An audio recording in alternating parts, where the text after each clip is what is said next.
Bienvenido.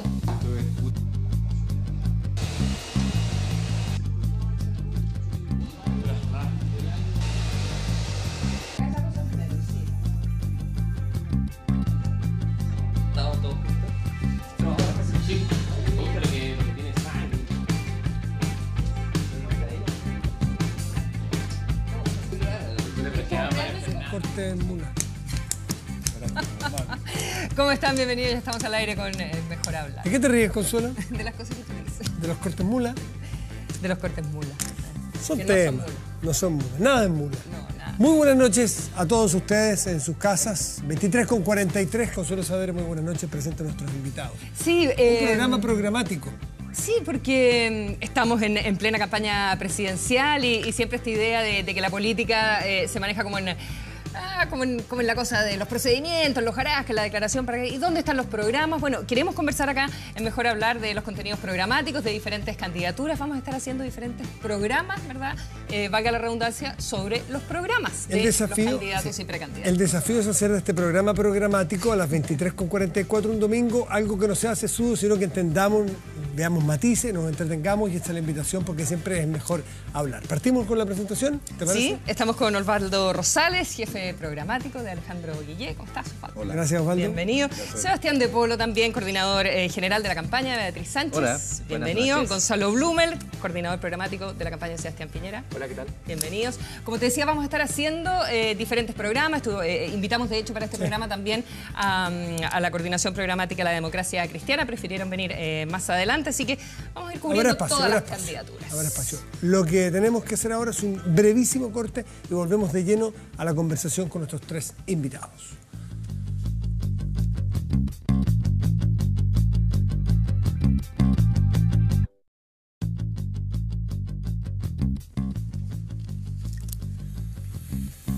Estamos de vuelta porque siempre es mejor hablar. Consuelo. A ver, quisiera comenzar, Osvaldo, un poco en la Araucanía y a propósito de las declaraciones, ¿verdad?, que hizo Alejandro Guillé este fin de semana sobre el tema de lo que él considera terrorismo o no terrorismo. Él habla que existe violencia aguda, grave, pero que no responde a un patrón de terrorismo. Escuchemos las declaraciones de él para no apropiarme de sus palabras.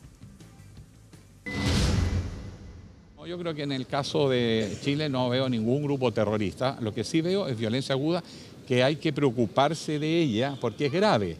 Pero en los tratados internacionales y en el derecho comparado, el terrorismo es un concepto que refiere a la acción de agentes del Estado, que con el apoyo del Estado realiza. Por ejemplo, caso del límite del Estado Islámico. Ya son una organización militar, tienen ejército, tienen autoridades, tienen estructura. En este caso es bastante más espontáneo y son grupos en todo caso minoritarios. ¿Qué interpretación? Se pensó en un momento que se había confundido Alejandro Guillé, porque ese concepto que esboza es más bien dado para los derechos humanos y los agentes del Estado. Pero él enfatiza y profundiza después, y además se refiere al Estado Islámico, que en sí no es un Estado, sino que una autodenominación. Me gustaría saber cómo es la explicación y cuál es el concepto de terrorismo que ustedes tienen. Yo creo que lo importante acá es evaluar cuál es la situación que se vive en la Araucanía y a partir de ahí, a partir de ese diagnóstico, definir cuáles son las políticas adecuadas. Ciertamente en Araucanía hay actos violentos y esa violencia hay que erradicarla con la fuerza del Estado de Derecho, no con un Estado de derecha, que es distinto, ni tampoco con un Estado militarizado. Y ya que estamos hablando de este tema, yo creo que es muy importante perder, entre comillas, 1 minuto, 2 minutos, para explicar la génesis de este conflicto. Porque cuando uno va a la historia y se va a 1840, pensadores nuestros de la talla de Vicente Pérez Rosales, de José Victorino Lastarria, de Ignacio Domeyko, de Antonio Varas y de Manuel Bulnes, describían al pueblo araucano como un pueblo pacífico, trabajador, un buen pueblo. ¿Qué acontece? En esa época Chile era un gran exportador de trigo y hay una gran explosión en la demanda internacional por trigo y eso hace que el precio de la tierra se multiplique por 20 entre 1820 y 1840, y luego se vuelve a multiplicar por 3 entre 1840 y 1860. Entonces surge una cierta apetencia por la tierra, y claro, viene la colonización de Osorno y Valdivia, pero eso no es suficiente, y luego viene una campaña que paradojalmente es iniciada por el Mercurio de Valparaíso, que empieza a decir que acá hay un conflicto entre civilización y barbarie. Y eso va originando un debate nacional que culmina en 1866, cuando un Congreso aprueba una ley que despoja a los indígenas de la tierra, y luego a partir de ahí se generan en el presupuesto los fondos para que el ejército chileno vaya a esa zona, expulse, y lo que en historia se llama, con un gran cinismo, la pacificación de la Araucanía. En el Congreso los únicos que votaron en contra fueron José Victorino Lastarria, Manuel Antonio Mata y Pedro León Gallo, estos dos últimos luego fundadores del Partido Radical. Y lo que dicen los escritos Lastarria es, apoyándose en escritos oficiales, son tropas que han perseguido a los indios, han incendiado sus casas, han robado sus tierras y han robado a sus mujeres y sus nietos. Tenemos una deuda sobre eso. Y esa es la deuda que hay que colocar en el centro de la agenda para discutir, porque el tema mapuche no se resuelve con represión ni con militarización. Se resuelve, en primer lugar, con un reconocimiento constitucional a los pueblos originarios, con preservar sus derechos políticos, con respetar su cultura, con incorporar su cultura a la nuestra. Tengo la sensación de que ese concepto que está usando con mucha documentación histórica Osvaldo Rosales es bastante, no completamente, pero es bastante consensuado en muchos puntos, así en general. Yo creo que sí, ¿eh? Aquí por de pronto no lo enseñan en la historia. No, pero es que no es distinto lo que nos enseñaron, porque hace rato, por lo menos yo fui al colegio hace muchos años. El colegio de hoy, el concepto más moderno, creo que apunta bastante en el corazón de lo que usted señala. Me gustaría saber si la candidatura de Piñera... Por ejemplo, Gonzalo, ¿tú estás de acuerdo con esa? Lo que pasa con es esos que orígenes? creo que Osvaldo, y con cariño lo digo, la tiró para el córner, porque lo que dijo... No, después vamos a ir, por eso quiero... Alejandro Guiller yo creo que es un error profundo. O sea, una cosa es el reconocimiento y la promoción de la cultura de nuestros pueblos indígenas. Reconocimiento constitucional. Por supuesto, reconocimiento constitucional. ¿Eso está en el programa? Por supuesto que sí, y además muchas cosas más. El reconocimiento constitucional es solo un elemento dentro de lo que es la política indígena. Pero eso no hay que... Eso no te puede hacer olvidar la violencia y el terrorismo que se vive en la región. Separemos con punto, Gonzalo, discúlpeme para no confundir. ¿Están de acuerdo en eso, reconocimiento constitucional? Por supuesto, ya, sí. De hecho, está de acuerdo. De hecho, me parece fantástico. Me gustaría que contestara para que después... Solo un punto, el reconocimiento constitucional no ha avanzado todavía por una razón muy práctica, que durante el gobierno anterior se implementó el proceso de consulta indígena, que es una obligación de los tratados internacionales. Y el reconocimiento requiere la consulta. En el fondo, eso ha demorado un poquito el proceso. Pero podemos ir al concepto... Es parte de nuestro programa, y en eso yo creo que no hay ninguna diferencia. El tema central es la forma equivocada en que la candidatura de Alejandro Guiller asume que no hay terrorismo en la Araucanía, cosa que yo creo que habría que preguntarle a los habitantes de la región a ver qué piensan sobre esa afirmación. ¿Tú sí crees que hay terrorismo? Pero por supuesto. ¿Ustedes creen que no hay terrorismo ahí? Hasta ahora, cuando se ha aplicado el Estado de Derecho, no ha habido evidencia. El Poder Judicial nunca ha examinado que ello haya existido. Hay violencia, sin duda, y hay violencia que hay que erradicar.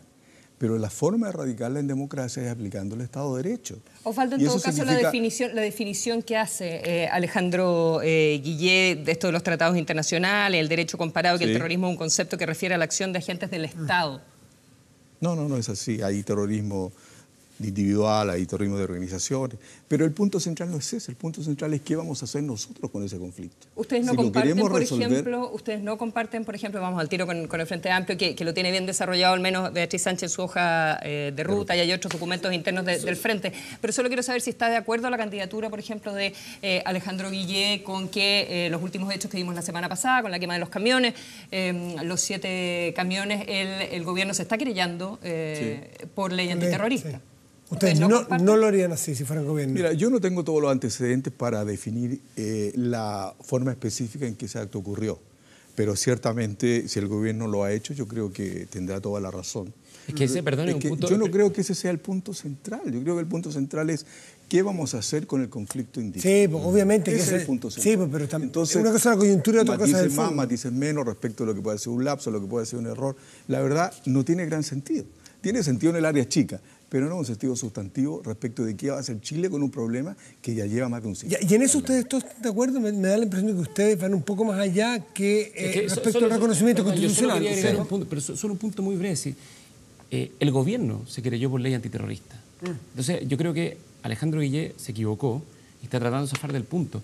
Pero en el fondo, el tema de enfrentar el terrorismo y la violencia va de la mano con también resolver el problema de la Araucanía, con el problema de los pueblos indígenas, con el problema del retraso en la región, y no son cosas que son excluyentes. Hay que abordar los dos temas. Sebastián, en el caso del Frente Amplio... Más allá, autodeterminación. Pero antes de la autodeterminación, ustedes están por retirar, por lo menos en un documento inicial, respecto a la situación de la Araucanía y el Gualmapu, como un documento base de trabajo que está ahí posteado en el sitio de ustedes. Dicen que retirarían todas las querellas que tengan que ver con ley antiterrorista, ¿verdad? Sí, nosotros tenemos una mirada que...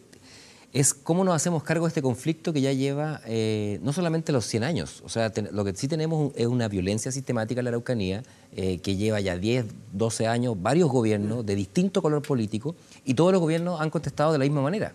Más represión, más militarización, y entonces esto de que se querelle... Y una política de entrega de tierras también. Sí, una política de entrega de tierras, pero que hoy día, ojo, la entrega de tierras no llega ni siquiera al 5% de las tierras que fueron expropiadas, digamos, expropiadas. O sea, esto que de verdad a la derecha a veces le cuesta tanto decir, nos quieren expropiar las cosas. Bueno, el Estado chileno le expropió a sus legítimos dueños, que eran las comunidades indígenas, y se produjo además la política de reducciones indígenas. Es decir, gente que fue sacada de sus comunidades y fue puesta en otras comunidades, a veces en otras comunas, en otras regiones, lo que llamamos regiones, tiempo se llamaban así. Pero aquí el conflicto es cómo nos hacemos cargo de la representación y de la integración de una deuda que es mucho más grande que solo... ¿Cómo lo harían ustedes? Nosotros tenemos tres cuestiones como muy prácticas que queremos hacer. Primero, en el marco del cambio constitucional, hacer una discusión profunda respecto a no solamente el reconocimiento, porque el reconocimiento puede ser una cuestión formal, digamos, ¿no? Es que haya un proceso de diálogo entre los pueblos que nos permita incluso llegar a un Estado plurinacional. Es decir, que nosotros seamos capaces de reconocer que existen varias naciones en Chile, donde estamos los chilenos, pero además hay naciones originarias que son, y que eso tiene impacto. ¿Implica algún grado de autonomía territorial, judicial, que tengan sus propios... Por eso lo ponemos nosotros en el marco de la discusión constitucional a través de una asamblea constituyente. Yo creo que es el tipo de debates que tenemos que hacer para enfrentarnos al futuro. ¿Pero qué piensan ustedes? ¿Autonomía territorial? ¿Ustedes partidarios sí o no si fueran gobierno mañana? Yo creo que, pero insisto, no es una determinación que hace un gobierno. Esto es un proceso que hay que hacerlo con una discusión, por tanto va a hacerlo con las fuerzas políticas. ¿Y en esa discusión ustedes serían partidarios de autonomía territorial? Nosotros seríamos partidarios de niveles crecientes de autonomía para definir ciertas cosas, sobre todo, no solamente la propiedad de la tierra, sino que también la forma de organización política de esas naciones, que tienen culturas distintas y por lo tanto tienen otras prácticas que no tenemos por qué imponerle nosotros desde Occidente nuestra forma de entender la democracia. Ese es uno. El segundo es representación parlamentaria con escaños reservados. ¿No? Esto ocurre en Nueva Zelanda, esto ocurre en Canadá, o sea, esto ocurre en los países que se han hecho cargo de verdad de las dificultades que en todo el mundo ha existido.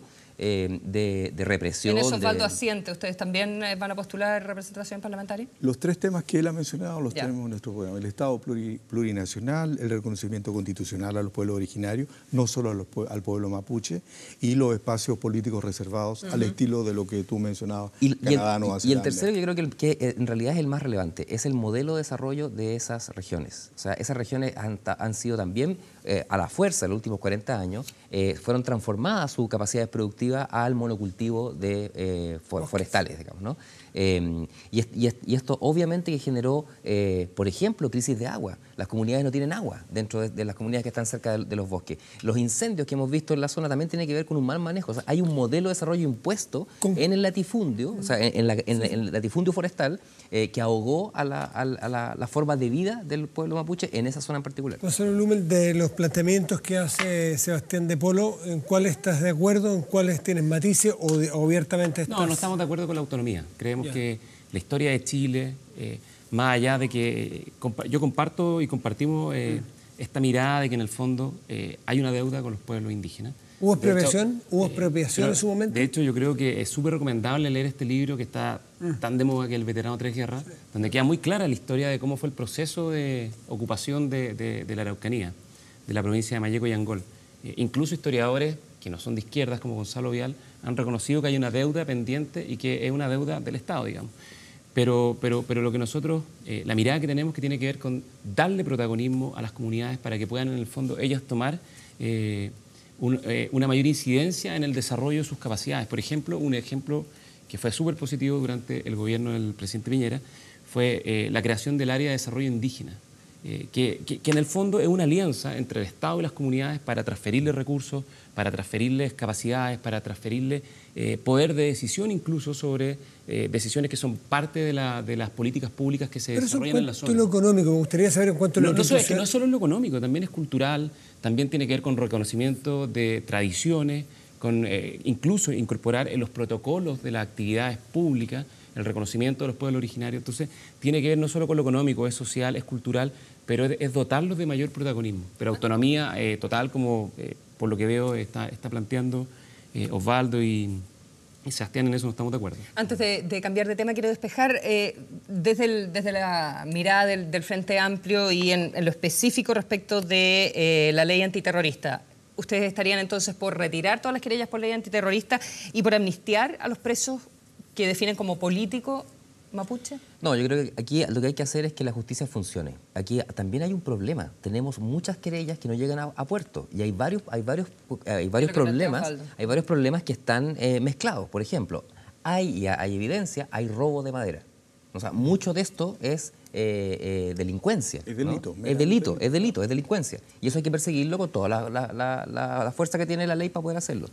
Hay otro que... En el caso de Luxinger Macay, por ejemplo, ¿te parece que habría que amnistiar a las personas? No, efectivamente ahí tienen que hay un incendio que provocó muerte y eso tiene que investigarse. Sí, pero no es terrorista. ¿Pero eso es delito común o terrorismo? Esa es la duda que a mí me queda. La pregunta es, ¿qué es terrorismo? Yo creo que esa es la pregunta que tenemos que hacernos de verdad, si queremos hacernos la pregunta de fondo. ¿No? Entonces, terrorismo tiene como dos definiciones. Una es que ese acto lo que busca no es la perpetración de ese hecho, sino una sensación ambiente de generación de terror, ¿no?, en la sociedad. ¿Califica ese caso? Eso es terrorismo, digamos, ¿Califica ¿no? el caso Luxinger para ti? Es que depende de la cosa legal. O sea, a mí lo que yo creo que sí pasa en ese caso y en otros casos más, en lo que hay ahí es un amedrentamiento a una familia. Eso no fue lo que ocurrió, lo que sabemos nosotros, digamos, ¿no?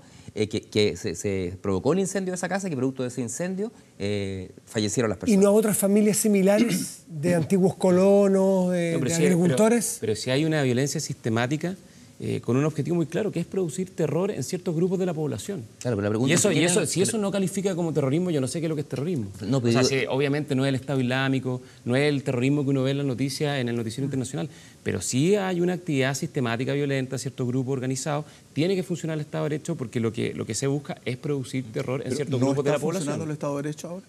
En la región de la Araucanía creo que el Estado de Derecho está siendo incompleto. ¿Y qué faltaría para completarlo?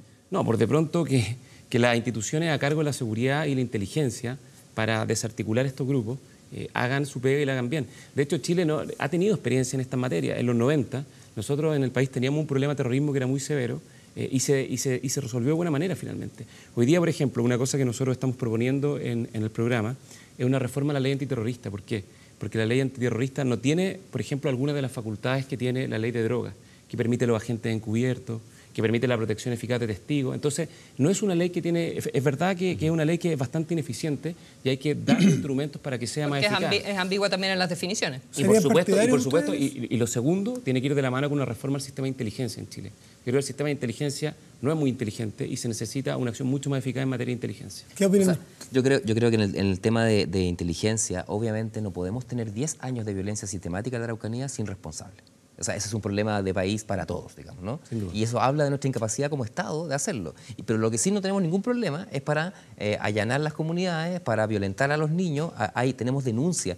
En el informe del Instituto Nacional de Derechos Humanos anualmente tenemos denuncia a nivel internacional por lo que está haciendo la policía allanando con los niños. O sea, estos son problemas que nos van a traer problemas como país a nivel internacional. Entonces, de verdad yo creo que hay que hacer dos cosas. ¿Y eso ha ocurrido durante este gobierno, a juicio de ustedes? Durante todos los gobiernos. De hecho, ¿Y cómo se hace cargo una candidatura como la de Alejandro Guillé, por ejemplo, con algo que sucede en este gobierno?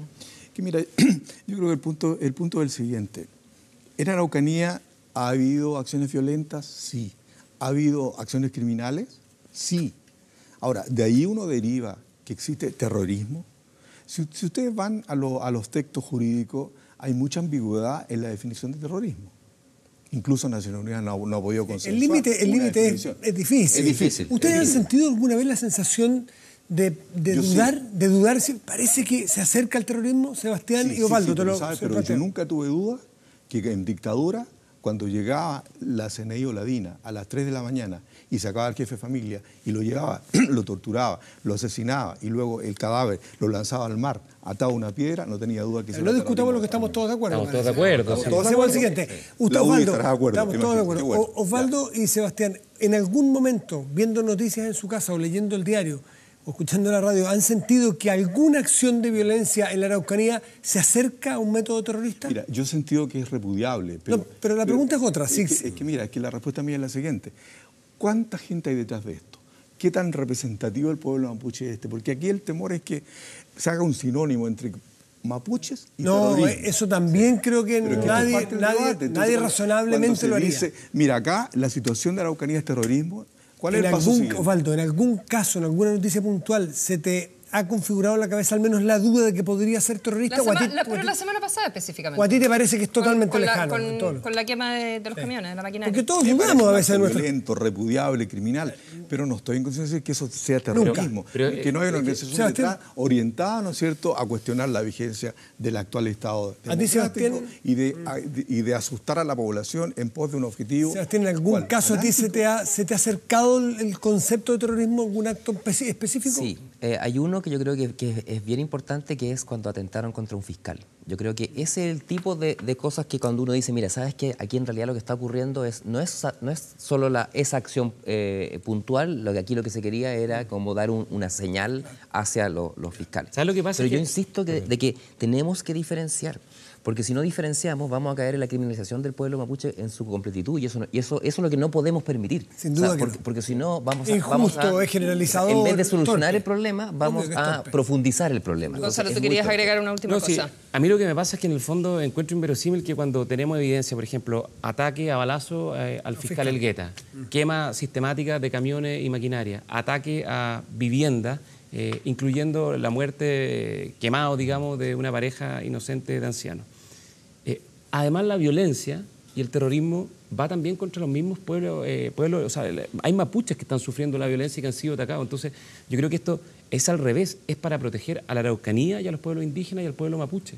La violencia hay que erradicarla, y en eso yo creo que hay que hacer un consenso nacional de que tiene que ser una política de Estado, que no podemos seguir tolerando la violencia en la Araucanía. No puede ser normal, ese es mi punto. La semana pasada, acá en El Informante, que hubo debate del Frente Amplio, les preguntaron a Mayol y a Sánchez cuál sería la primera medida, ¿verdad? Si es que llegaran al gobierno. Beatriz Sánchez dijo que sería una asamblea constituyente.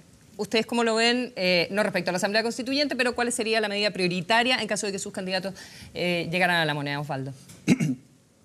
Mira, depende de cómo evolucione el proyecto sobre elección de gobernadores, porque es conocido el compromiso del senador Guillé con la descentralización.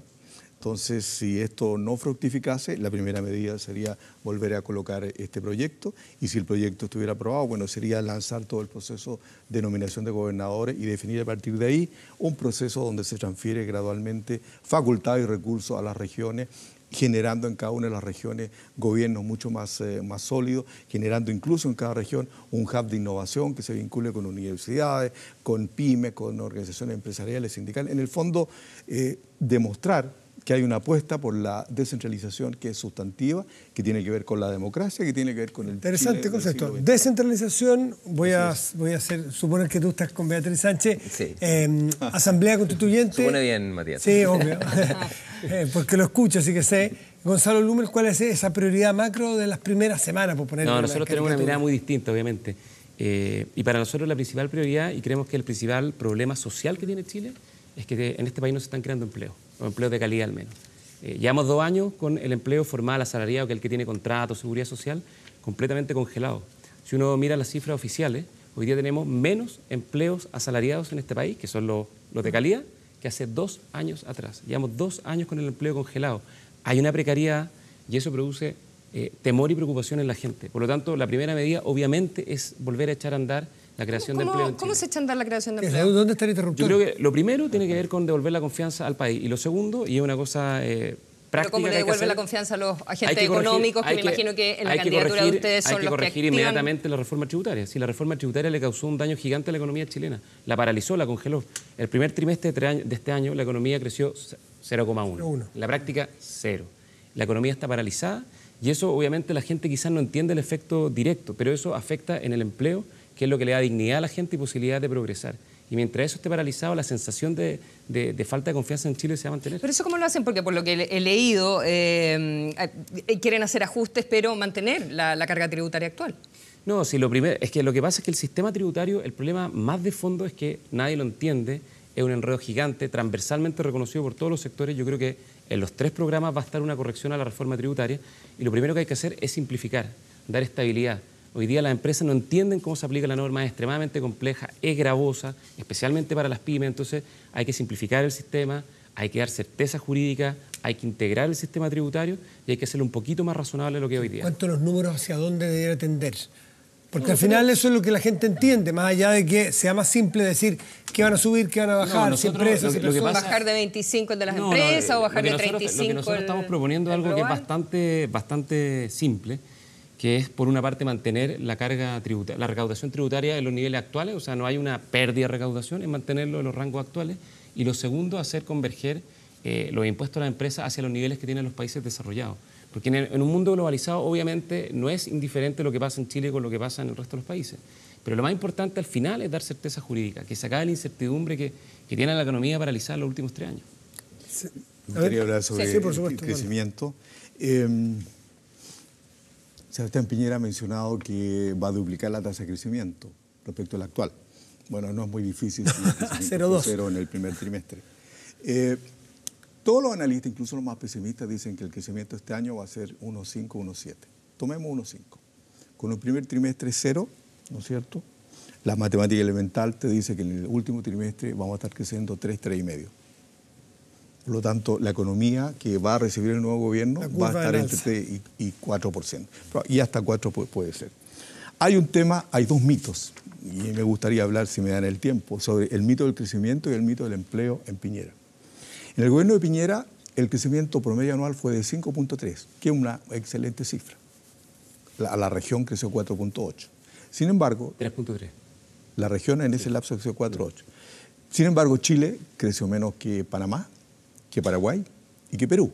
Pero más importante que eso, creció 1/10 menos que la Argentina y los Kirchner. Creció igual que Ecuador, Correa, igual que Bolivia, Evo, y un poquito más que la Nicaragua sandinista, que creció 4,8 promedio anual. Entonces eso quiere decir que había un viento de cola, un ciclo externo favorable que empujó a toda la región. Segundo, vinculado a lo mismo, si tú miras el ciclo, Piñera entregó su gobierno con la economía creciendo 2,7 el último trimestre del 2013 y 2,6 o 7 el primero del 2014. Por lo tanto, lo pilló el ciclo favorable el precio del cobre y entregó la economía con un ciclo decreciente. Y eso significó, si vemos las cifras, que en el lapso Piñera, Codelco entregó al Estado 4.800 millones promedio por año. En el actual gobierno ese aporte no llega a los 1.000 millones.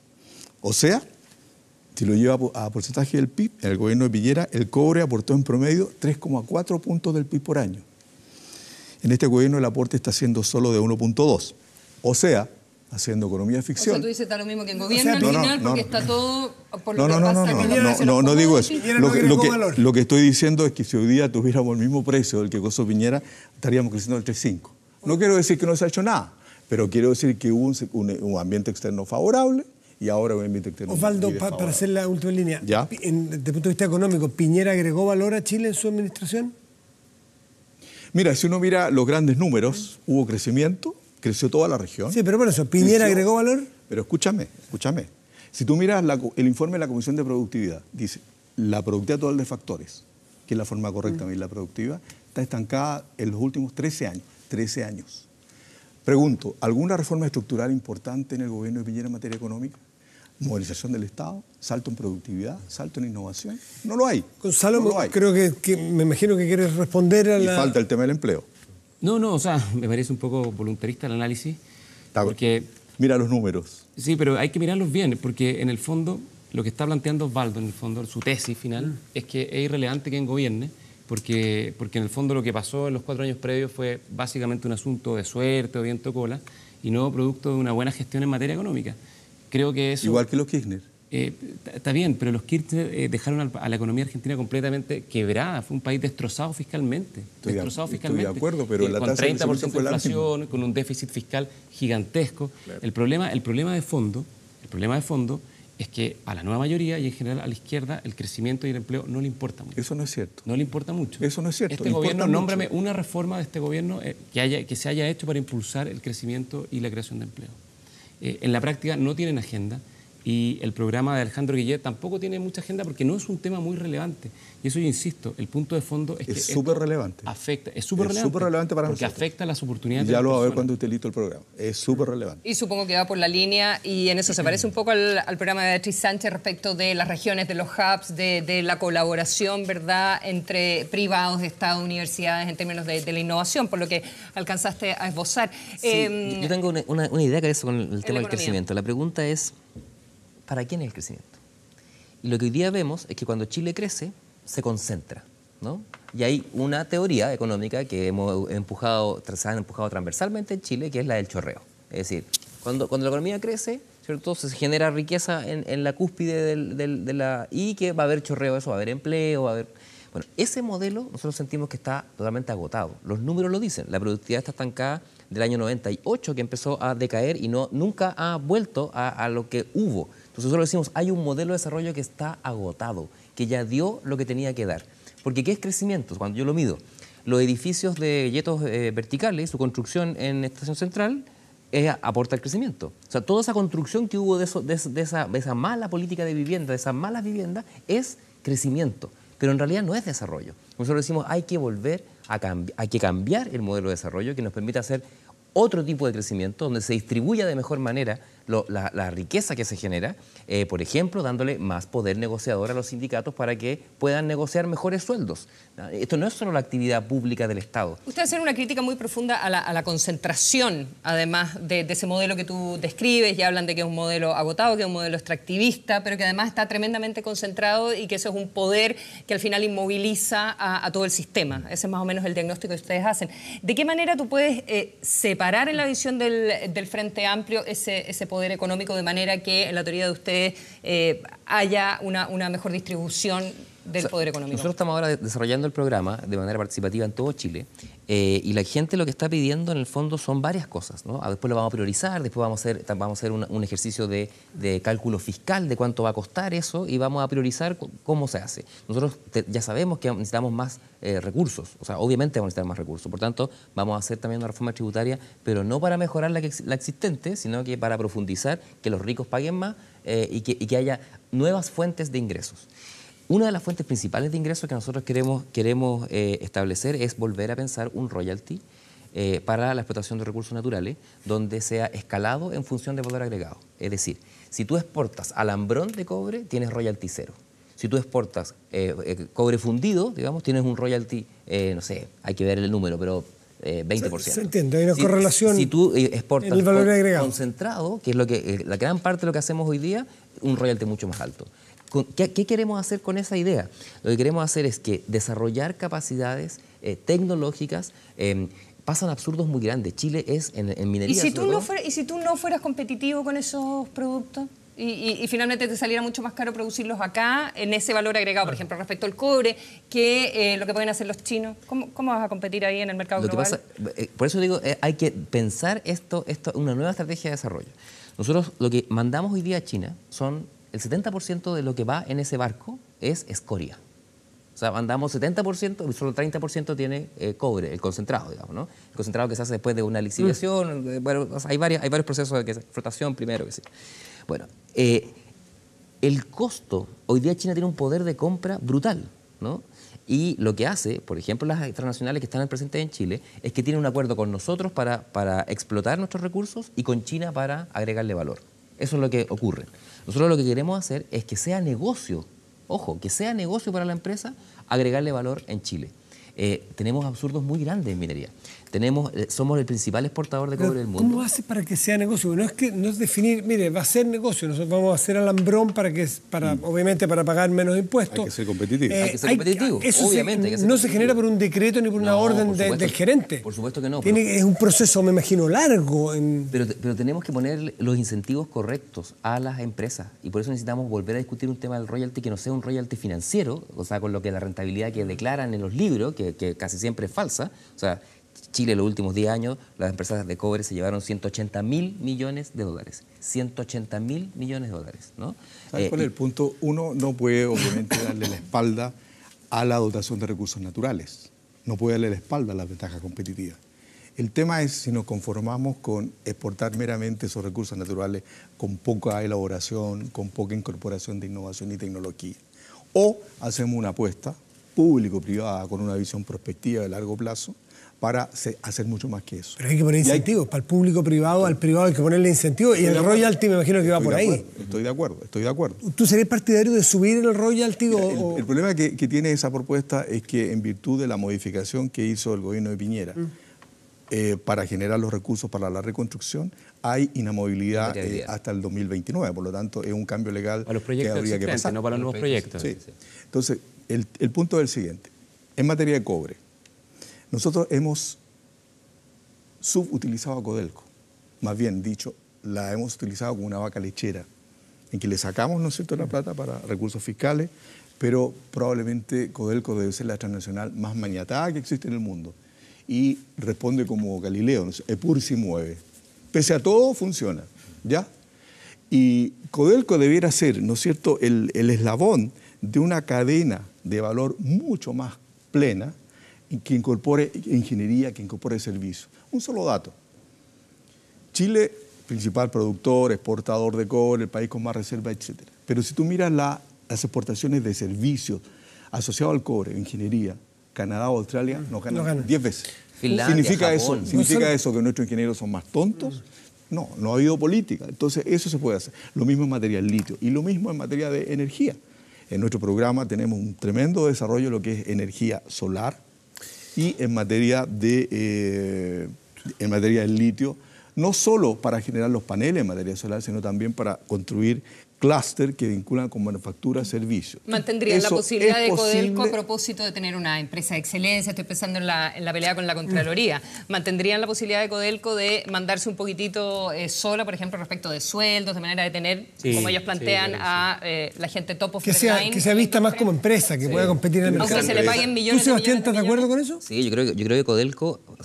¿Un gerente de Codelco puede ganar lo mismo que el de Escondida, por ejemplo? ¿O que esté en el mercado? La única forma que tiene Codelco de competir con otros es teniendo las mismas condiciones para poder competir. O sea, para poder traerse al mejor ingeniero, tiene que tener las mismas condiciones para competir. Pero ojo con esto, que hay otra cosa, sí, que tiene que ver con la minería privada. La minería privada construye menos valor. En general, exporta más concentrado. Y Codelco es una de las que exporta tema más. De incentivos. Se entiende que a tu juicio tema de incentivos. Tema de incentivos, pero además ciertas reglas del juego. En Chile tiene hoy día una fluidez de capitales muy fuerte, ¿no? Entonces, por ejemplo, en Chile hay mucha deuda privada. Los grandes grupos empresariales piden plata porque es fácil pedir plata desde Chile. Pero esa plata no está puesta en Chile. Yo no sé cuánto de la incertidumbre es producto de la reforma tributaria o es no querer invertir en Chile. O sea, ¿por qué no están queriendo invertir en Chile? Grupos importantes, como por ejemplo Luxich, acaba de pedir un crédito gigante para poder comprar una red de bencineras en Argentina. ¿Y por qué no lo hace en Chile? Claro, la pregunta es ¿por qué no lo hace en Chile? ¿Cuál es tu respuesta? ¿Cuál es tu intuición? Mi sensación es que ellos están paralizando o no tienen intención... ¿Están boicoteando? No tienen intención de construir empleo en Chile. Pero ellos, me imagino el grupo Luxich o los grandes grupos, ponen la plata donde sienten que van a rentar más. Decisiones financieras. ¿Tú crees que está una definición de estos grandes grupos que van más allá de lo económico, de lo rentable? Yo no creo que sea una definición política, pero no hay un compromiso con el país.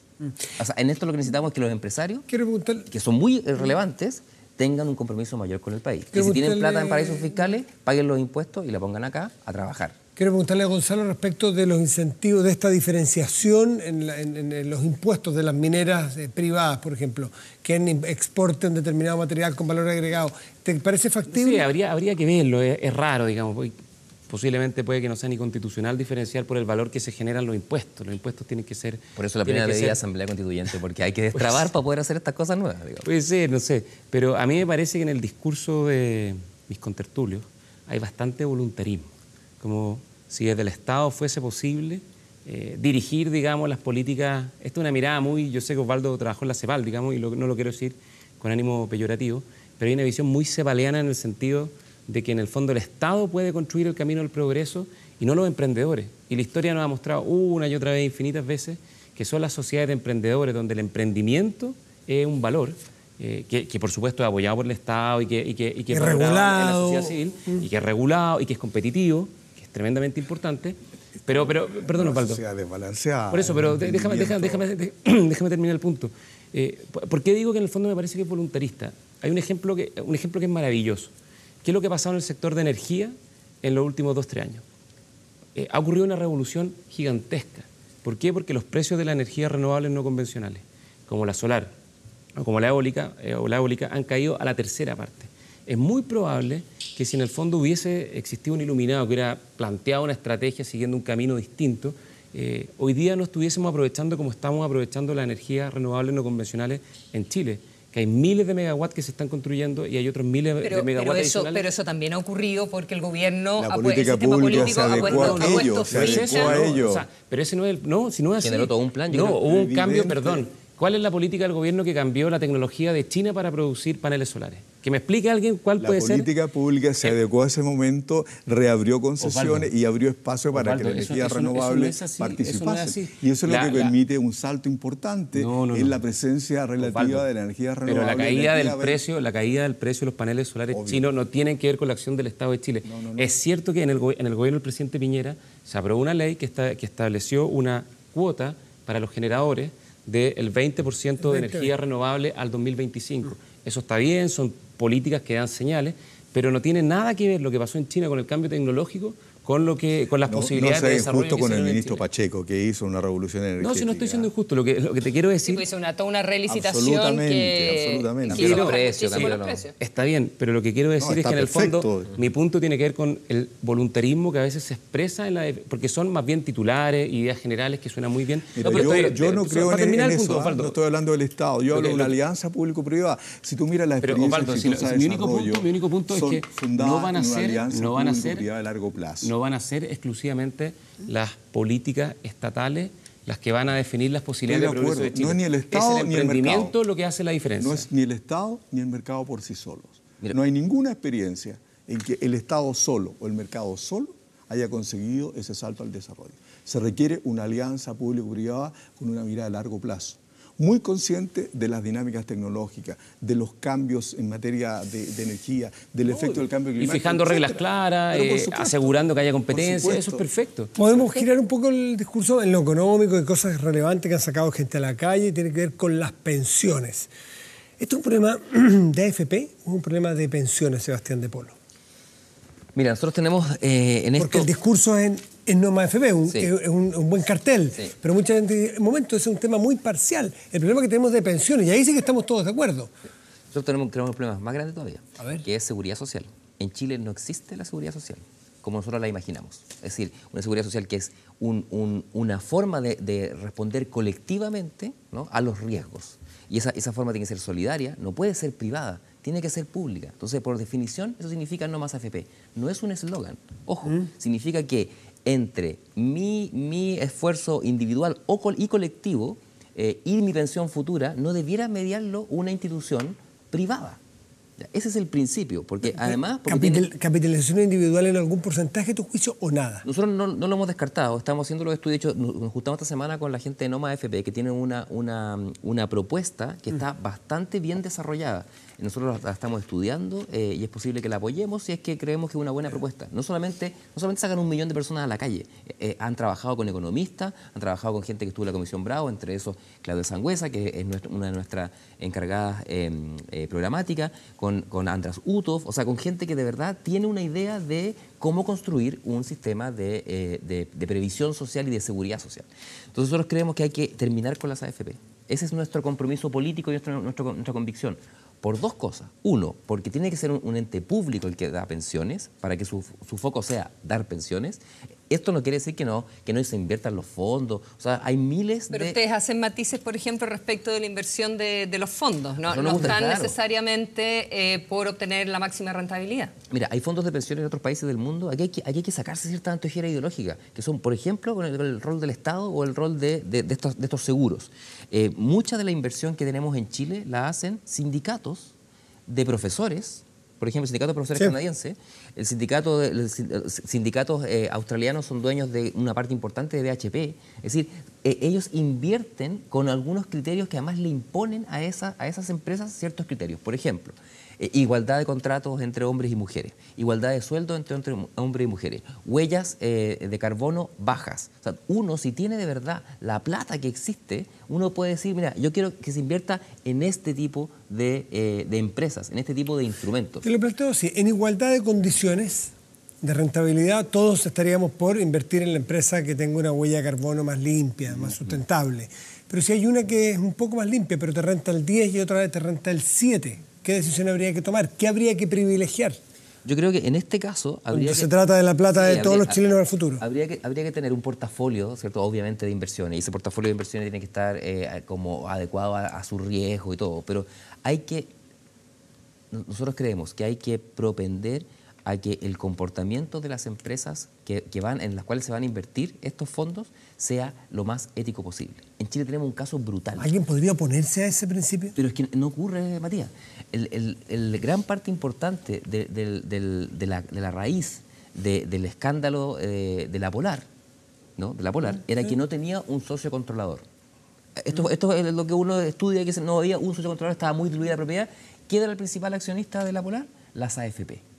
Nosotros queremos que la plata con la cual estamos ahorrando para la vejez se la presten a la Polar, que hacía repactaciones automáticas de las deudas de sus clientes para bajar el riesgo financiero. Yo creo que es una decisión que si los trabajadores, que son los que cotizan, fueran parte de la administración de esa, dirían, no, yo no quiero invertir ahí. Entonces nosotros decimos democratizar también. El problema es que no siempre tienes toda la información y no siempre se sabe. Pero por supuesto, pero uno puede tener unos mínimos indicadores, O sea, pasaba algo con la Polar, todo el mundo lo vio después y nadie pudo hacer algo sobre eso. O sea, yo no creo, a diferencia de Gonzalo, yo no creo en un Estado espectador. Yo creo en un Estado protagonista. A eso lo llamamos Estado emprendedor. ¿Y Estado productor? En algún momento Alejandro Guillé habló de Estado productor también. Obviamente, y era en principio su campaña. Pero obviamente que hay ciertas definiciones que la racionalidad de mercado de corto plazo no va a tomar. Y ahí yo creo que el Estado debe tener un rol más fuerte. ¿Pero protagonista para regular o para producir? Para producir. Para producir. O sea, si no hay una empresa de baterías de litio, digamos, porque las condiciones de mercado no están, el Estado debería ser capaz de tener un Codelco del litio que las produzca. Osvaldo, hay muchos temas. Vamos a FP. Vamos a FP porque nos vamos, sí. Entusiasmaste, Matías. No, es que es entusiasmante. Vamos a FP. Mira, o pensiones, perdón. Pensiones. Ustedes están por una reforma, por lo que he visto sin duda, de las opiniones de sin Alejandro. duda, pero lamentablemente acá el tiempo es tan tirano. Pero mira, lo primero que hay que decir es que el sistema AFP ha fracasado. Su principal objetivo era generar pensiones dignas, no ha cumplido. Es un sistema diseñado para los Mercedes-Benz y no todos tienen Mercedes-Benz en Chile. La inmensa minoría lo tiene. Y esto genera un problema grave, ¿no es cierto? Porque no es solo discusión de si AFP sí o AFP no. El tema hay que mirarlo en perspectiva. Tenemos un tema demográfico delicado. Después de Cuba y de Uruguay somos el país con más viejos en perspectiva, ¿no es cierto? Hoy día la población mayor de 65 años es 11% del total. En 2050 será un 24%. La dictadura, además, cuando instauró este sistema de manera muy populista, rebajó la tasa de cotización para generar un incremento en el salario, con lo cual desfondó aún más el sistema. En segundo lugar, tenemos un 40% de la fuerza de trabajo que no cotiza. Y además tenemos lagunas previsionales muy marcadas. ¿En qué debiera cotizar? Disculpa, porque el tiempo es tirano y es entretenido. Ya. ¿En qué debiera? O sea, ya ok, va a haber más gente cotizando, va a mejorar el mercado laboral, vamos a suponer, con esos supuestos vamos a trabajar. ¿En qué sistema debiera ponerse la plata de cada uno de los cotizantes? ¿Privado o Estado? Esa es la discusión. Un poco de eso, claro, para ver los matices que hay aquí. O sea, por ejemplo, capitalización individual, sí, 100%, un porcentaje, dónde invertir, cómo invertir las platas, en fin. Mira, aunque le extraña a Gonzalo, esta candidatura no tiene la obsesión de Estado hoy versus mercado, ¿no? Estamos muy lejos de aquello, ¿ya? O sea, no terminarían con las FP ustedes. Mira, Están derechamente por más Estado. Comparado con la actual situación, sí. O sea, quiere un Estado que sea activo en términos de definir las principales reglas del juego, un Estado activo en desarrollar un hub digital en el Cono Sur, un hub activo para difundir la banda ancha a todo lo ancho y largo del país, para generar sobre esa base la digitalización del Estado, de los municipios. Y en pensiones, y en el rol de las pensiones. Vuelvo al punto. Hay que ver. Esa es nuestra pega, pues. En el orden de la pensión, mira, el gobierno está trabajando un proyecto, estamos nosotros revisando los números, y ahí puede converger lo que es el pilar básico solidario, el pilar de ahorro obligatorio y un pilar de ahorro voluntario. Ahora, es posible que si los números no dan, sea necesario agregar un cuarto pilar.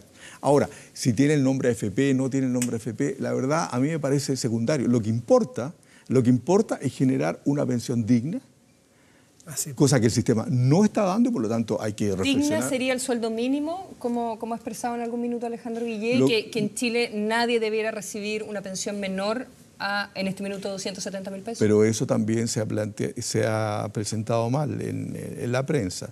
La idea es que la pensión converja al salario mínimo en un plazo gradual en función del crecimiento de la economía, de la disposición de recursos fiscales. Pero esa es la meta. Y mientras tanto, ¿no es cierto?, uno va corrigiendo, que en cierta medida es lo que también hace la pensión básica solidaria, ¿no es cierto?, que es un ajuste decreciente hasta que esto alcance un nivel de ingreso de ese tipo. Veamos qué es lo que se plantea desde la candidatura de Sebastián Piñera con... Sí, a ver, nosotros compartimos un principio que las pensiones son bajas y ningún pensionado debiese estar, y eso es una definición del programa, ningún pensionado debiese recibir pensiones que lo dejen en una situación de pobreza.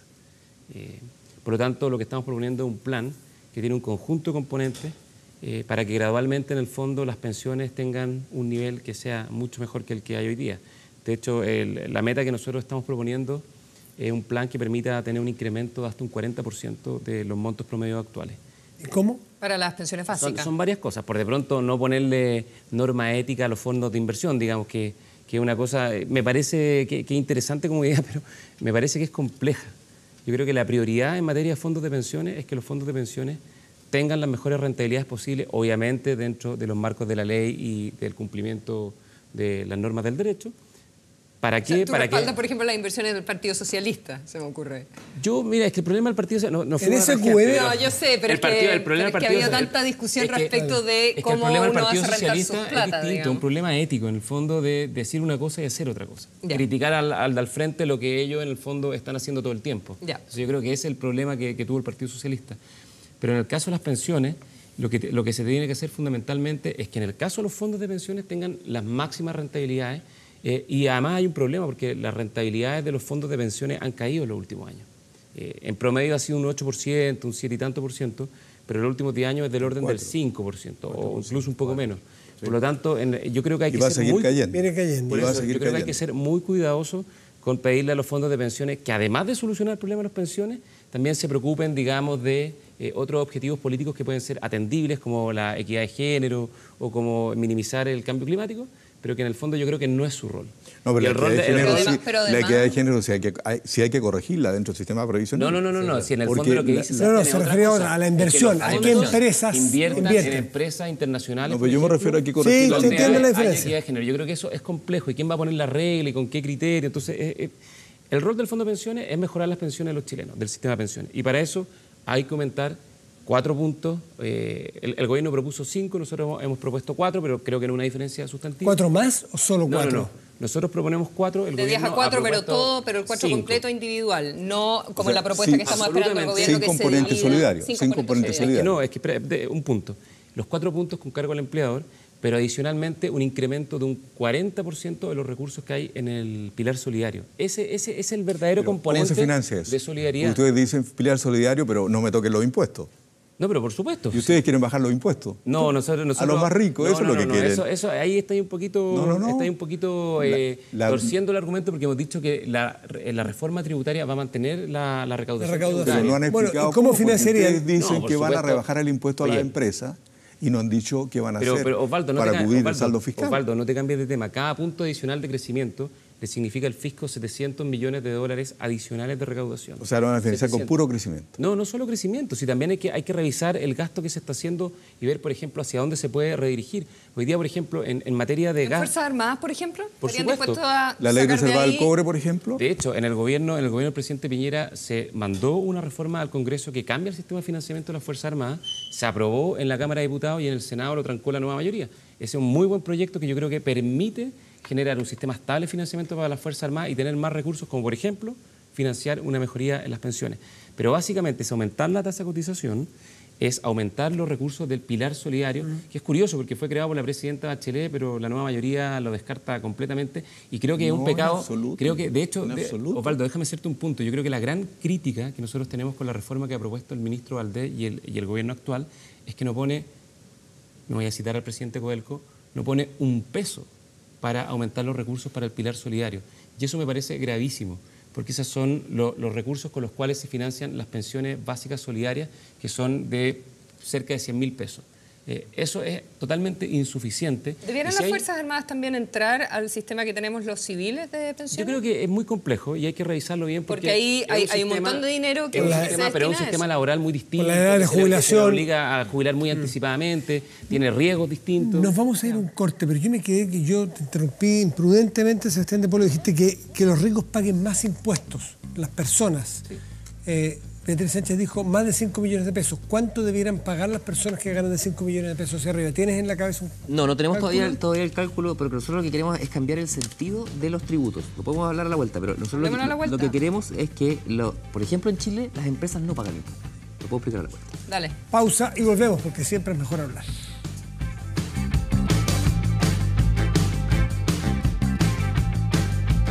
Ole. Sano y rico.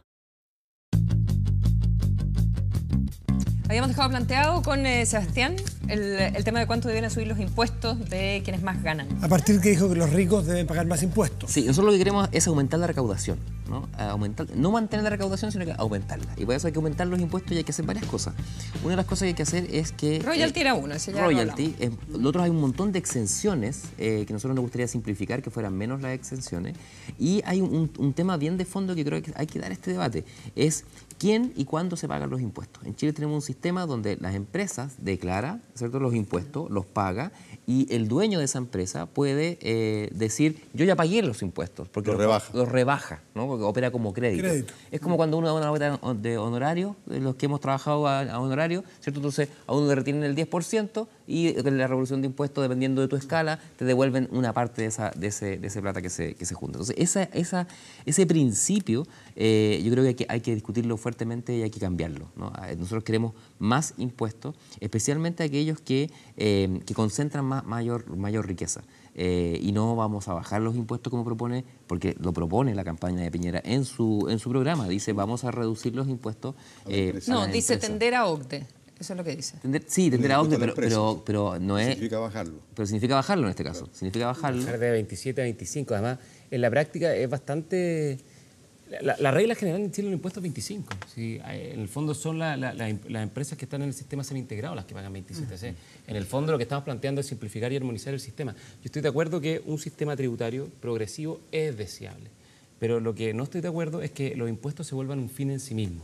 Y yo veo en el fondo como una suerte de transformación en un fin del tema tributario, cuando los impuestos son un medio para financiar otros fines que son la seguridad social, que es generar bienes públicos. Ese es el punto. Entonces, lo primero que hay que decir en esto es cuáles son los bienes públicos, los servicios públicos que yo quiero proveer, porque al final del día los impuestos significan gravar el trabajo de las personas, significan gravar el esfuerzo, el ahorro. Entonces, hay que cobrarlos, por supuesto, hay que dotar al Estado de musculatura para tener capacidad de hacer políticas sociales, pero primero digamos cuáles. Ponías el ejemplo de, y lo decía Beatriz Sánchez el otro día, personas que ganan sobre 5 millones de pesos, ¿verdad? Personas.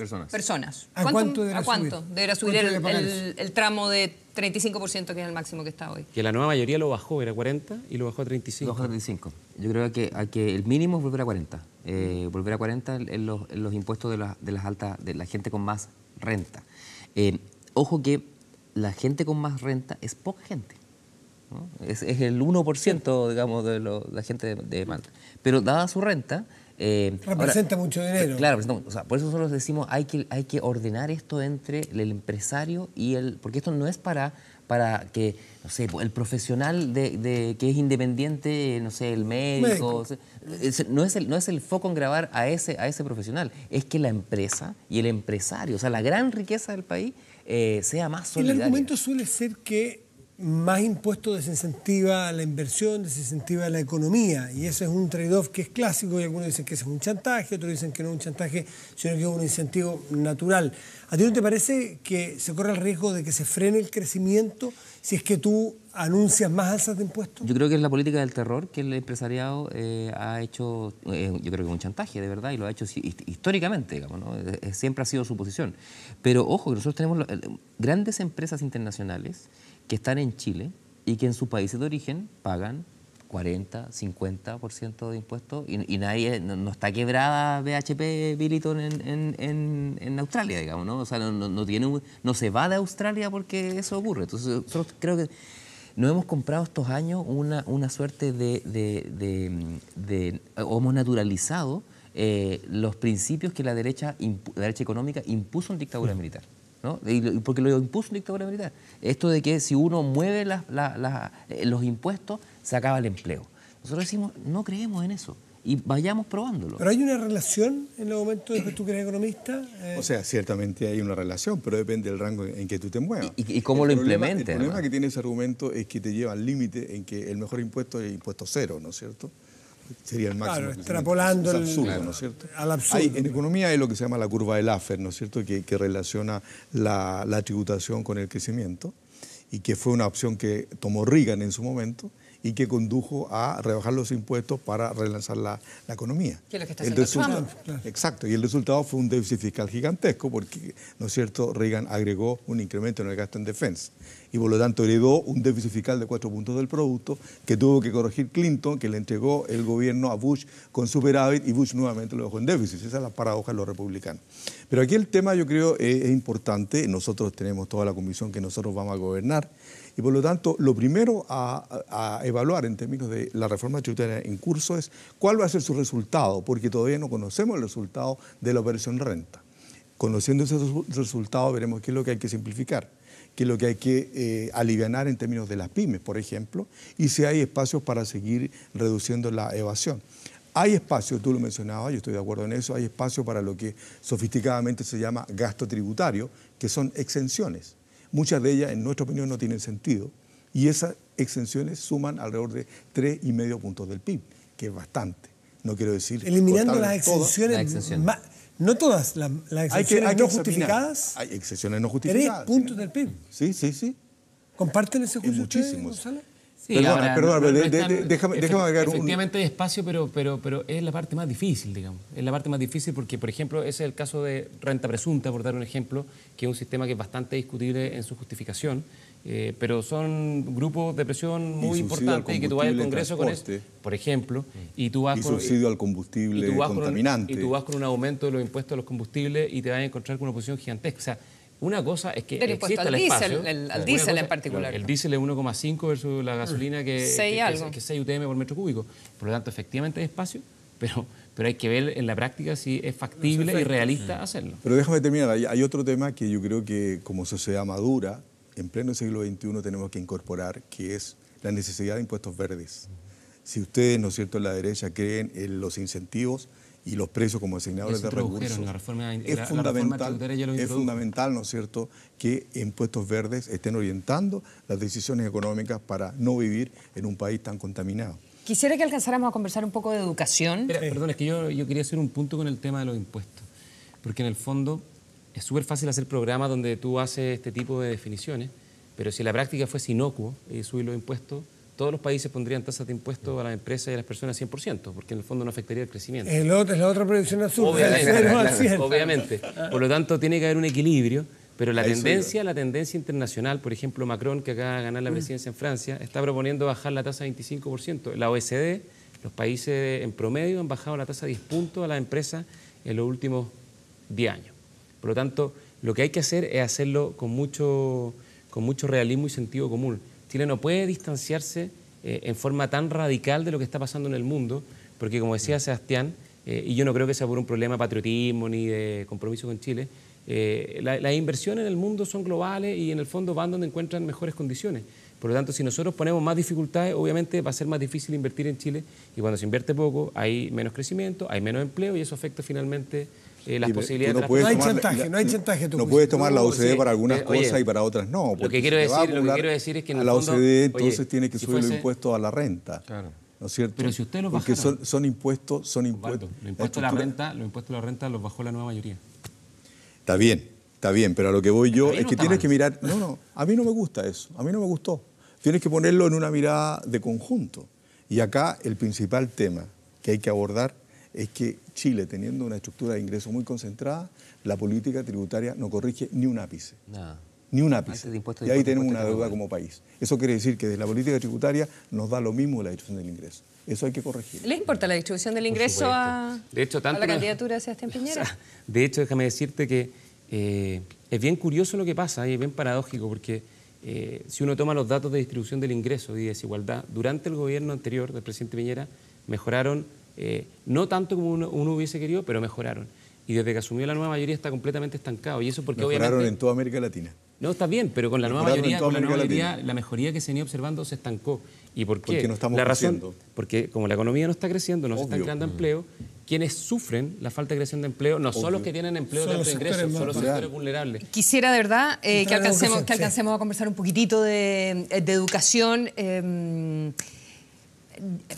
Ya, yo sé que es la caricatura, ya, pero la retroexcavadora con la retroexcavadora. Pero si uno ve en el programa inicial, en los primeros esbozos que ha presentado la candidatura del presidente Piñera, y sobre todo en cuanto a la ley de inclusión, yo creo que si uno lo lee, efectivamente es retrotraer muchas de las cosas que ha impulsado el gobierno de la presidenta Bachelet. Mantienen retomar o al menos elección por mérito en los emblemáticos, apoyo del Estado para aportes voluntarios de las familias, eso como huele un poquitito a copago, ¿verdad? Arriendo regulado de inmuebles, que eso es algo que también se había quitado en la ley actual. Mejorar respeto y disciplina. Eso quizás en alguna manera decir que se pueden expulsar a veces algunos alumnos.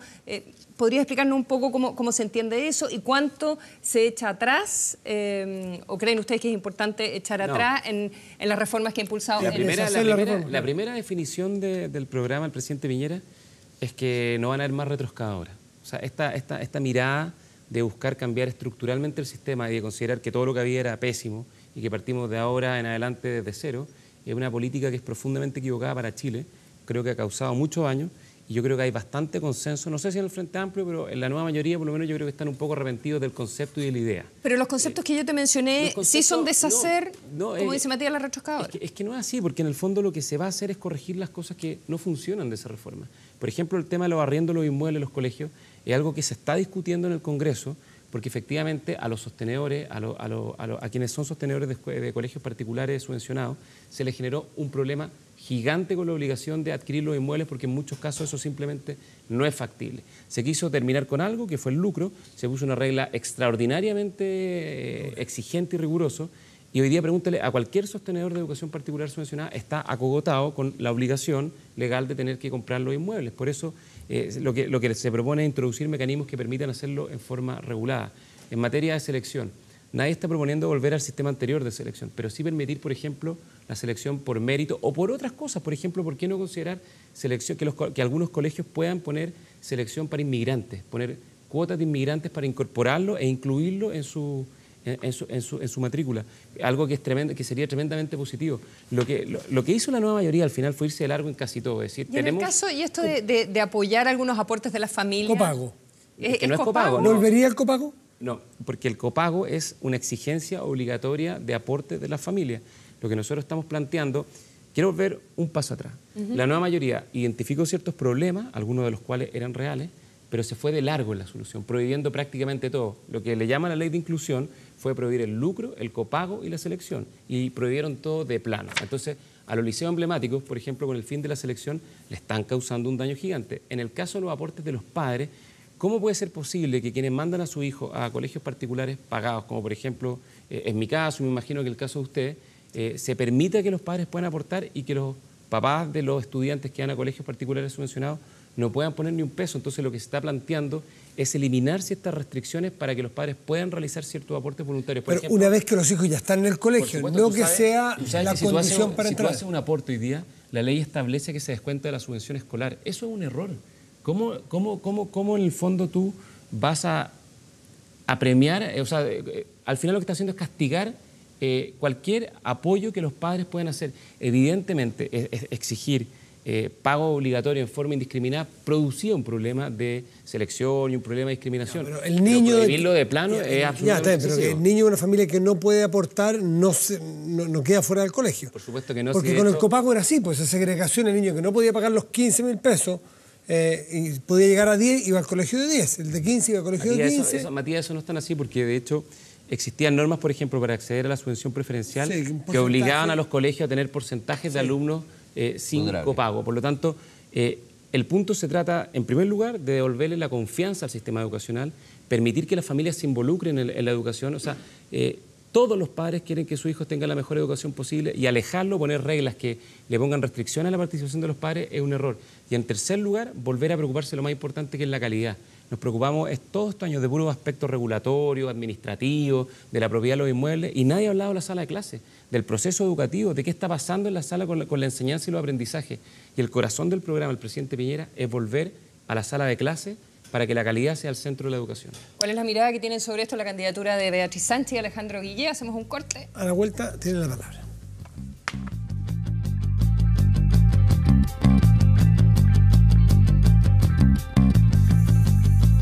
Sano y rico.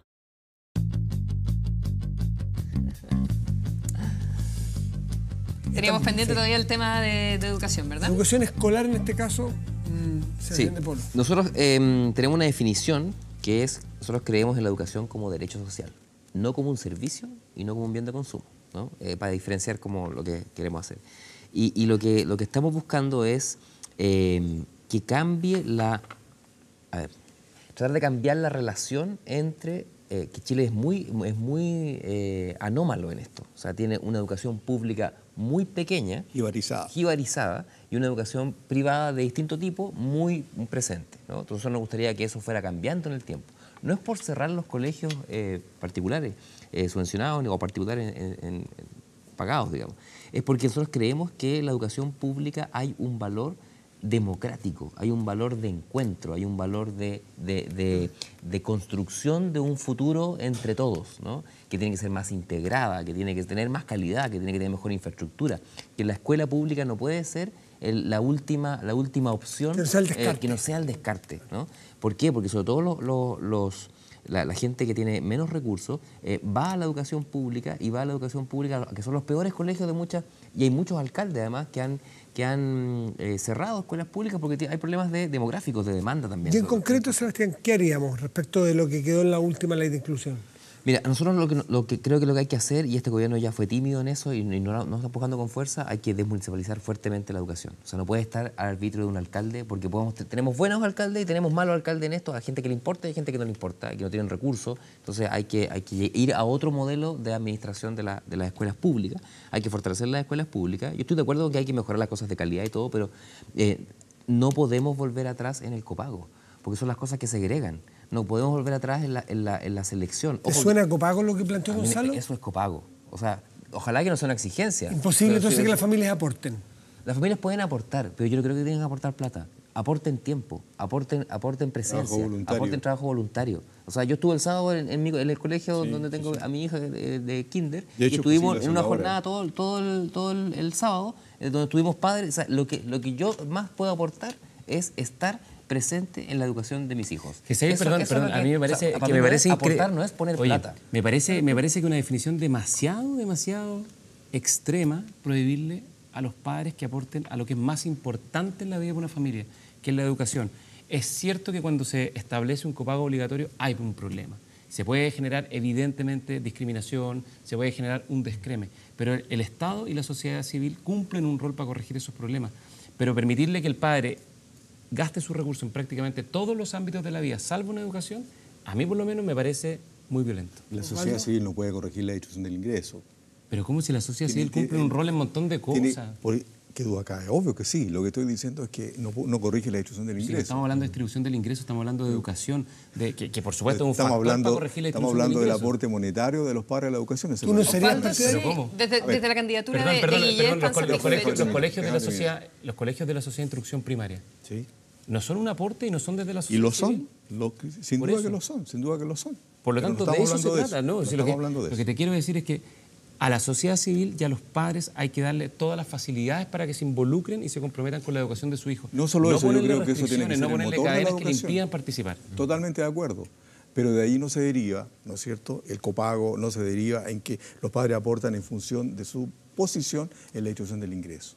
El tema básico, y yo estoy de acuerdo con lo que ha mencionado Sebastián acá, hay que avanzar en la desmunicipalización, porque entre otras cosas hay una simetría notable en términos del per cápita municipal. Si tú tomas los ingresos de Las Condes, por ejemplo, el ingreso per cápita de Las Condes, que es la comuna más rica, es 8 veces el de Puerto Montt, 9 veces el de Osorno, por ejemplo. Eso hay que corregirlo. ¿Hay algo Lo más de lo importante- que ha hecho el actual gobierno que sí, quieran proponer por en supuesto. materia escolar desde la Por candidatura de supuesto. Guillén? ¿Profundizar o desandar un poco lo que se hizo en este gobierno? El verbo lo pones tú después. Déjame dar el sustantivo. ¿Ya? Muy bien. ¿Ya? Hay que avanzar en participación de la comunidad escolar. Hasta ahora, yo creo que por razones inevitables, el gobierno ha actuado en la reingeniería institucional, que ha sido muy compleja, es un proceso largo, desmontar, ¿no es cierto?, esta pésima herencia que dejó la dictadura de privatizar el acceso a la educación. El copago lo creó Eduardo Frei Ruiz-Tagle, por si acaso. Para nosotros también, ¿no es cierto?, la educación es un acto de ciudadanía, no es un bien de consumo. Una vez avanzado en esa reingeniería, lo que hay que hacer, ¿no es cierto?, es reforzar la participación de la comunidad docente y, muy importante, del profesor. Hasta ahora el profesor se ha visto beneficiado por un buen estatuto docente, ha sido un paso adelante. Carrera docente. La carrera docente. Pero el profesor no se siente parte activa, ni mucho menos motor de la reforma. Y cuando uno piensa el contenido de la educación que hoy día necesitamos en el siglo XXI, que es una educación que fomente la creatividad, la capacidad de resolver problemas, el trabajo en equipo, la coordinación, incluso educación financiera para un país con familias tan endeudadas como esta, todo eso hay que hacerlo en la clase, todo eso hay que hacerlo en la clase. Y hasta ahora eso ha estado ausente, por lo tanto un tema crucial es la calidad de la educación y un rol fundamental para que el profesor, ¿no es cierto?, sea el gran héroe del siglo XXI, porque sin educación del siglo XXI no podremos abordar los desafíos de este país. Osvaldo, ¿cuándo va a tener Guillén el programa? Porque en el caso de las candidaturas que están participando en primarias tenían por ley que presentar un esbozo o una hoja de ruta o un programa bastante más adelantado, como el caso de Nosotros el 11 de junio vamos a presentar el documento de las bases programáticas en un acto que esperamos sea en el Caupolicán o algo parecido. Y a partir de allí, a partir del día siguiente, iniciamos un proceso de discusión en todo el país a nivel de las distintas comunidades de esas bases programáticas para converger en un programa ya más cerca de las elecciones y ojalá no con un programa regional, pero con una reflexión en cada región de cómo se lee ese programa y de cuáles son las prioridades para cada una de las regiones. Nos quedan hartos temas fuera, pero también la hora nos alcanzó y nos superó. Una cosa muy pequeña con profesores. Sebastián. Nosotros también estamos por bajar el agobio de los profesores. Esto significa que haya menos horas lectivas frente a los alumnos y más horas para preparar. Ya se avanzó 10%. En carrera docente se avanzó. Se avanzó 10% y nosotros queríamos avanzar 10% más, o sea, que sea 50-50. ¿Cómo se financiaría eso? Porque la carrera docente costó como 2.000 millones de dólares. Es caro, pero yo creo que es un ¿Cómo se esfuerzo. podría financiar eso? Hay que subir impuestos. 110%. Muy sencilla la vida. Claro, lo que pasa, no, hay que ver cómo va a resultar el proceso que están proponiendo desde el Frente Amplio respecto de la priorización. Que a diferencia de Nueva Mayoría, Lo que usted dice que le van a poner lucas participación acá. vinculante, no consultiva. Es Bueno, lo que es vinculante. interesante porque podría ser que si es que gana Beatriz Sánchez terminaran con un programa con el que ella no está de acuerdo, por ejemplo. Ahora, si es vinculante, Si es que la gente votara por cosas que a ella no le interesan. puede que muchas de las cosas que dijiste no estén entonces. Claro. Estamos en un proceso ahora, lo que va a hacer, vamos a hacer una consulta ciudadana para que la gente priorice, después de que sepa cuánto cuesta. O sea, nosotros creemos en el poder de la gente y la gente puede decidir y la gente es racional y puede ¿Cuánta decir... gente ha participado hasta el minuto? Mira, tenemos ya más de 80 comunas, tenemos más de 200 encuentros. ¿Pero en cantidad de gente sabes más o menos? No tengo como la cifra, pero en cada encuentro hay 50, 60 personas y tenemos 200 encuentros y creo que debemos estar por las 10, 15 mil personas participando hasta ahora y esto termina en agosto. ¿Vamos con los libros? Sí. Hoy, Un millón de gracias a Urano, que nos manda los libros hoy día. El Caracol Dorado, Mario Reyes, La alquimia para relaciones de largo recorrido. ¿Y un caracol? Sí, pues. De largo recorrido. Lento pero lejos. Exactamente. Sergi Torres, Me acompaña, es una invitación a despertar. Rituales femeninos para las 4 estaciones. Y aquí, El secreto del caldo de huesos curativo, una aventura culinaria de salud, belleza y longevidad. Un libro con un montón de recetas de cocina, con fotos, está entretenido. Osvaldo Rosales, muchísimas gracias. Sebastián de Polo, Gonzalo Blumer, los coordinadores programáticos de las candidaturas de Alejandro Guillé, Beatriz Sánchez, Beatriz Sánchez. En este caso es de y de Sebastián Piñera. Muchas gracias a los tres por estar aquí. Gracias. Que tengan una excelente semana. A ustedes por acompañarnos, por haber participado también en el Twitter. Que estén muy bien. Muy buenas noches. Hasta mañana nosotros. Chao. Buenos días. Buenos días.